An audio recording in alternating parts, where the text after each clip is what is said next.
Bonsoir à tous, merci de nous rester fidèles. Tout de suite le sommaire de votre journal. En cette journée mondiale du droit d'accès à l'information, gros plan sur les missions de la Commission nationale chargée de garantir ce droit. La Commission apporte conseil et expertise et veille à l'application des dispositions de la loi. Tourisme, la relance demeure timide à Ouarzazate, pourtant située au pied des montagnes du Haut-Atlas sur la route des Kasbah. Les hôteliers appellent au renforcement des offres aériennes.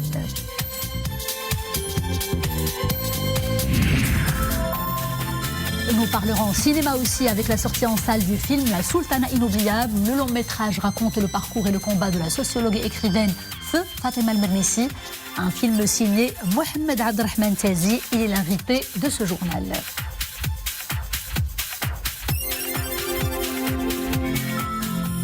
Bonsoir. Le Japon réaffirme sa position de non-reconnaissance de l'entité séparatiste, position exprimée par le Premier ministre japonais lors des entretiens tenus aujourd'hui à Tokyo avec le chef du gouvernement Aziz Arnouch. Monsieur Kishida a aussi assuré à monsieur Arnouch de son souhait de voir le Maroc, partenaire important, participer à toutes les réunions organisées par le Japon. Le Premier ministre japonais a tenu également à souligner l'excellence des relations qui lient la famille royale marocaine et la famille impériale japonaise.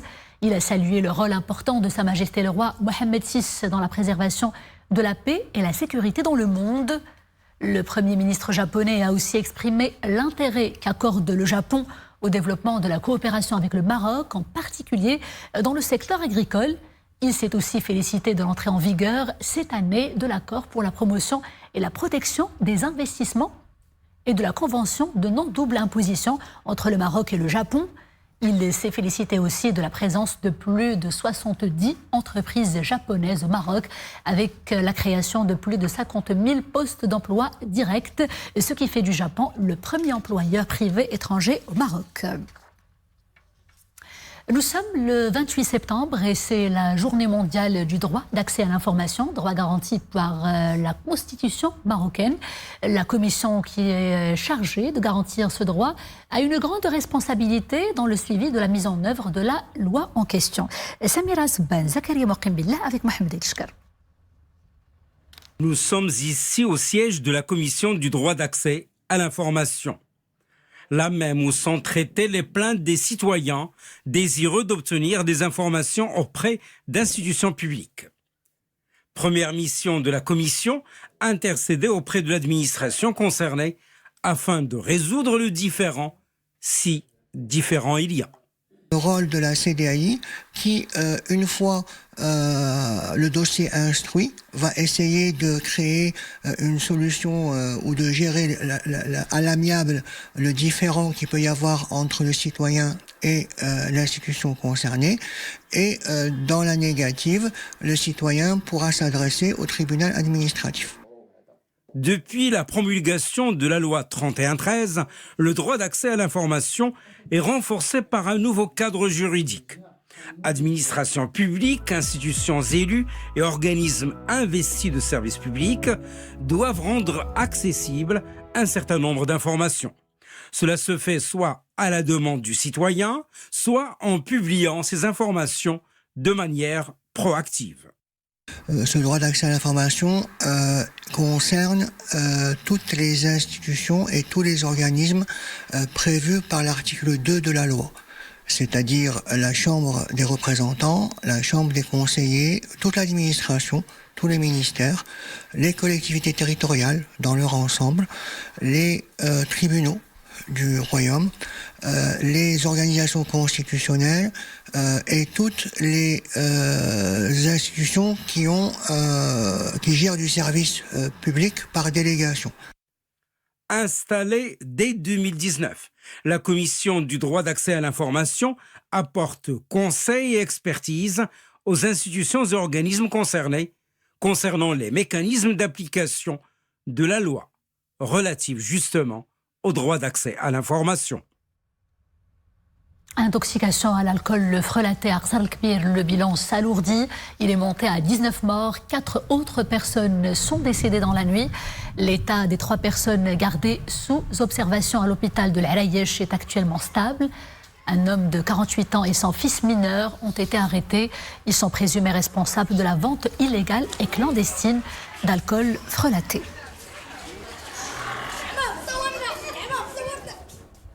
Tourisme national, si la reprise s'est confirmée dans certaines villes du Maroc, eh bien pour d'autres, l'activité a beaucoup de mal à décoller. C'est le cas à Ouarzazate, où les professionnels du secteur essaient tant bien que mal de s'adapter à cette situation très difficile en attendant des jours meilleurs. Maria Aoued. Une lumière qui vire au rouge, des casbahs en terre crue et des dédales de ruelles bordées des shops et de petites maisons traditionnelles. Ouarzazate ne manque pas d'atouts. Et pourtant, la fréquentation touristique ne cesse de baisser. Les rues de la ville sont presque vides. Le tourisme a du mal à reprendre ici. Beaucoup d'hôtels ont dû fermer faute de clients. Il faudrait que les compagnies aériennes programment plus de vols à destination de l'étranger. Avant, il y avait beaucoup de touristes français et italiens. Maintenant, mon activité en tant que guide tourne au ralenti. Pilier de l'économie locale, l'activité touristique s'essouffle depuis 2018. Majorée par la pandémie de coronavirus, beaucoup d'hôtels ont dû mettre la clé sous la porte. Ouarzazate est une destination mondialement connue. Et bien que nous souffrions de la baisse conséquente des réservations, nous restons optimistes. Depuis quelques jours maintenant, nous avons remarqué une légère reprise des activités touristiques. Ville de passage pour les uns, cité culturelle pour les autres, la ville des Casbahs reste confiante et attend le retour des touristes qui lentement réinvestissent les monuments de la cité. Je suis brésilienne et j'habite à Barcelone. Je suis venue visiter Ouarzazate car c'est une ville magique. Il y a beaucoup de belles choses à visiter. C'est une ville culturelle de renommée internationale. Avec 14% de touristes en plus ce dernier trimestre, la ville de Ouarzazate connaît une reprise touristique en demi-teinte. Un faible taux à l'échelle nationale pour une ville de renommée internationale. Espérons que Ouarzazate reprendra bientôt de sa superbe. Préparatifs au mondial qatari, les Lions de l'Atlas ont fait match nul hier face à leurs homologues du Paraguay. 0 partout pour ce deuxième match amical.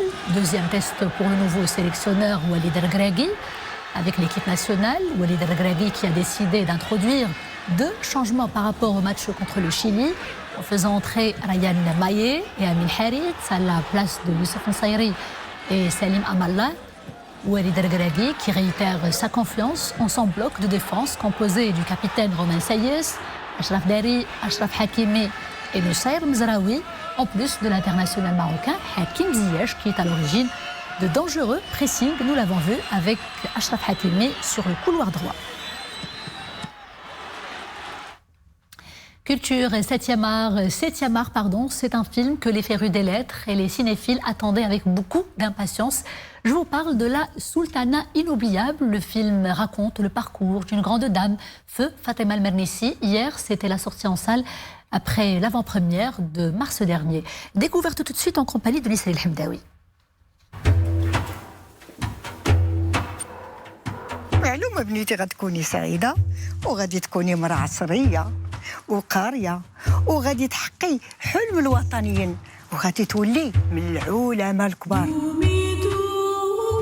Fatima El-Mernissi, la grande sociologue marocaine, plus vraie que nature, ressurgit dans la peau de la talentueuse actrice Mariam Zaimi, sous la direction du réalisateur Abdelrahman Tazi. عنده الحق تقدري تكوني في اللائحة ديال المفكرين اللي باغيين يفضيوها معاهم.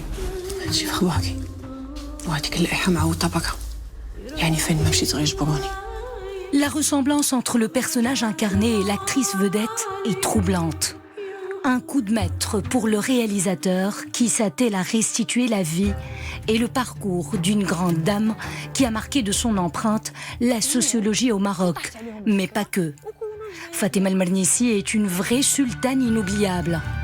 Inoubliable par son dévouement pour la cause de la femme marocaine est particulièrement mémorable pour le réalisateur lui-même, qui a un lien de parenté avec Feu Mernissi. Fatima Mernissi, la sultane inoubliable, c'est un biopic, la Fatima Mernissi, un biopic qui est différent des autres, au sens où le réalisateur est le cousin de Fatima Mernissi, donc il parle de son enfance, des choses qu'on ne connaît pas. Et j'étais honorée de travailler avec Mohamed Abdelrahman Tazi, un grand réalisateur marocain. J'ai beaucoup appris, on a tout fait pour qu'on puisse faire connaître Fatima Mernissi au grand public, pour qu'on puisse faire connaître Fatima Mernissi auprès des jeunes qui ne la connaissent pas. Le film nous plonge dans les années 50, avec toute la charge historique, culturelle et anthropologique de cette époque.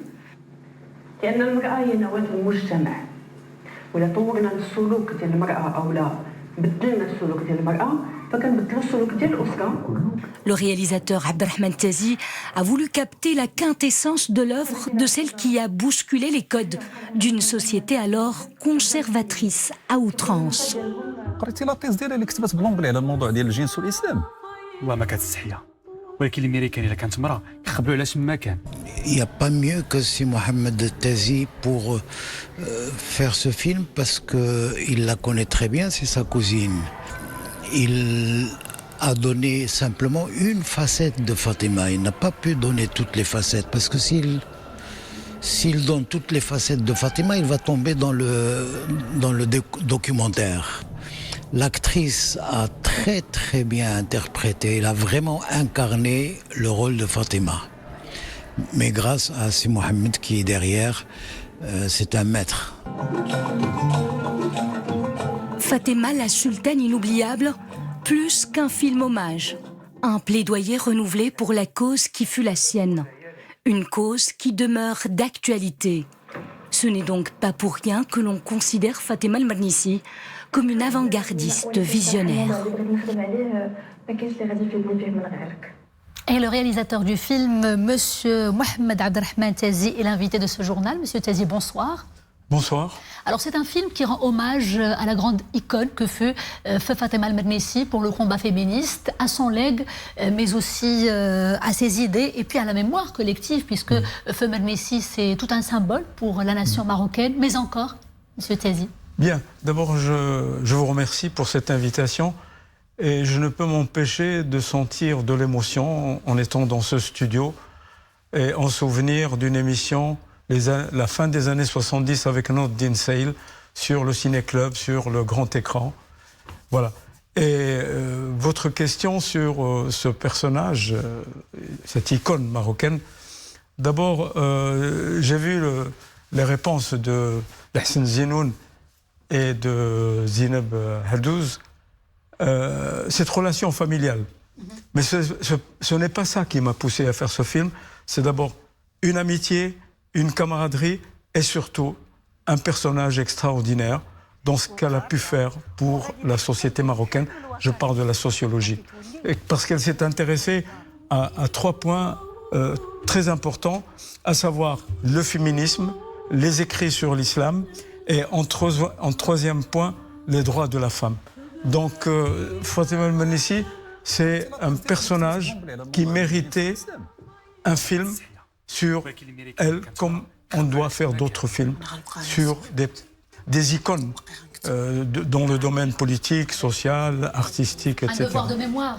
Absolument. Pour la génération montante. Et effectivement, dans ce film, qui est ma mémoire personnelle, avec le désir de pouvoir la faire aboutir à une mémoire collective. Très bien, mais ce qu'on remarque, c'est que l'on est loin du biopic classique, puisque vous posez votre caméra ou vous posez la lumière sur des fragments de vie de Feu Fatima Mernissi, l'enfance, la jeunesse, et puis sa vie d'académicienne et de combattante pour les droits de la femme. Il y a des souvenirs en partage, des voyages que vous avez effectués ensemble, Fès, Zagora, l'Espagne. Et puis il y a aussi, c'est des choses finalement dont vous vous souvenez, puisque c'est l'enfance, c'est un partage. Mais pour l'écrire ou alors coécrire le film, vous avez eu recours à la plume de la cinéaste Feu, non pas Feu, elle est toujours vivante, longue vie à elle, Madame Farida Bliazid. Est-ce que vous avez peut-être besoin à une plume féminine plutôt pour capter l'intime du personnage féminin Pourquoi Falida Bliazid? Vous savez, d'abord, pour un biopic, généralement, on fait le film sur un personnage après 20 ans, 30 ans. Alors là, c'est tout récent. Après 6 années, le film existe. Donc, il y a beaucoup de personnages qui sont dans le film, qui étaient ses amis, ses collègues, et on les trouve dans le film. Et c'est toujours assez compliqué de pouvoir montrer des gens qui sont encore vivants et pour qu'il y ait cette ressemblance et ces personnages. Alors le travail avec Falida Bliazid, ce n'est pas la première fois, parce qu'il y a eu Badis, il y a eu À la recherche de mari de ma femme, et ce film-là.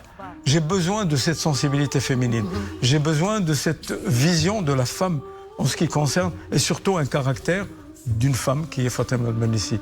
Et c'était une collaboration absolument harmonieuse, et je suis très satisfait de ce travail en commun avec Falida Bliazid. Quid du casting de M. Tazi, Mariam Zaimi,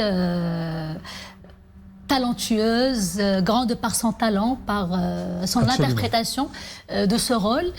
Est-ce que pour vous c'était clair dès le départ que ça allait être Mariam Zaimi, ou alors il y avait une liste et le choix s'est fait plus tard? Comment ça s'est fait? Croyez-moi, c'était pendant l'écriture des scénarios et je ne voyais personne d'autre que Mariam Zaimi. Mais beaucoup de gens ne partageaient pas cet avis, qu'il fallait faire un casting pour trouver peut-être ça n'a pas fait d'autres comédiens. tout de suite. Mais moi j'étais convaincu que c'est elle, Mariam Zaimi, qui pouvait jouer ce rôle, parce que d'abord son adaptation à différents rôles que j'ai vus aussi bien au théâtre qu'à la télévision, son intelligence de pouvoir capter le personnage. Elle a lu beaucoup sur Fatima Al-Mernissi, elle a suivi beaucoup de vidéos, et j'étais convaincu que c'était la seule à pouvoir ce rôle. C'est très compliqué parce que généralement, ce genre de film, on prend 2 ou 3 Elle avait déjà comédiens. cette culture, elle avait déjà visionné des choses de manière visuelle sur Fatima Al-Mernissi, ou alors après lui avoir proposé ce rôle. Comment ça s'est fait? Elle avait très peur de jouer le rôle parce qu'elle connaissait Fatima Al-Mernissi, ce personnage, sa démarche, sa façon d'aborder les gens et tout ça. Mais c'était un travail assidu et elle a réussi merveilleusement.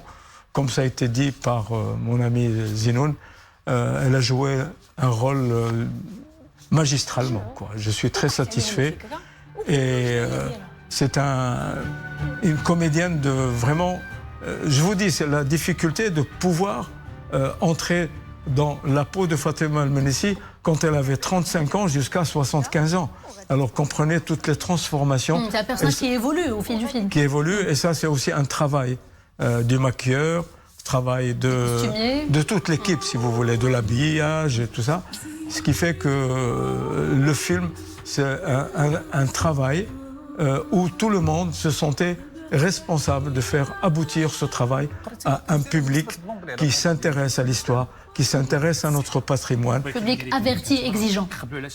Averti, exigeant, mais aussi une jeunesse qui abandonne un petit peu la lecture. Et mon souhait, c'est qu'après le visionnage de ce film, ça leur donnera envie de lire ces livres. Voilà. Assez brièvement peut-être, vous êtes aussi derrière la caméra et devant la caméra, ce n'était pas facile, j'imagine? Non, je n'étais pas devant la caméra. Il y avait mon personnage, mais ça a été joué par un acteur qui est Brice Dexter El-Glaoui et qui a excellé aussi. Et je vous dis, la difficulté, c'est de prendre un personnage sur 40 ans, entre l'âge de 35 ans et 70 ans. C'est assez difficile. Et généralement, comme je vous ai dit, c'est 3 comédiens qui jouent, ou 2 comédiens qui jouent ce rôle. Là, très bien, quand j'ai dit devant la caméra, c'était justement, on a votre histoire, hein, qui fait partie de l'histoire. Merci beaucoup, monsieur Abdelrahman Tazi. Malheureusement, le temps déborde, et merci beaucoup. Merci beaucoup. Les préparatifs vont bon train pour la 13e édition du Salon du Cheval des Jadida, prévu du 18 au 23 du mois prochain. Ce sera sous le thème « Le cheval, facteur du développement territorial ». Des préparatifs qui vont donc bon train. Je vous propose d'écouter tout de suite les précisions du ministre de l'Agriculture, de la Pêche maritime, du Développement rural et des Eaux et Forêts, Mohamed Siddiqui. Il s'agit d'un événement extrêmement important, un événement international, participation de nombreux pays, tant au niveau de l'exposition qu'au niveau des activités autour du cheval et qui seront organisées. On attend au-delà de 200 000 visiteurs. Parmi les visiteurs marocains évidemment, mais internationaux également. Plusieurs pays africains vont être présents avec des délégations importantes. La filière, il emploie pratiquement 30 000 personnes, emploi donc permanent. Et il est prévu la mise en place d'un contrat-programme avec les professionnels. C'est la fin de ce journal. Merci d'avoir été des nôtres. Je vous dis à très bientôt, toujours avec grand plaisir. D'ici là, portez-vous bien.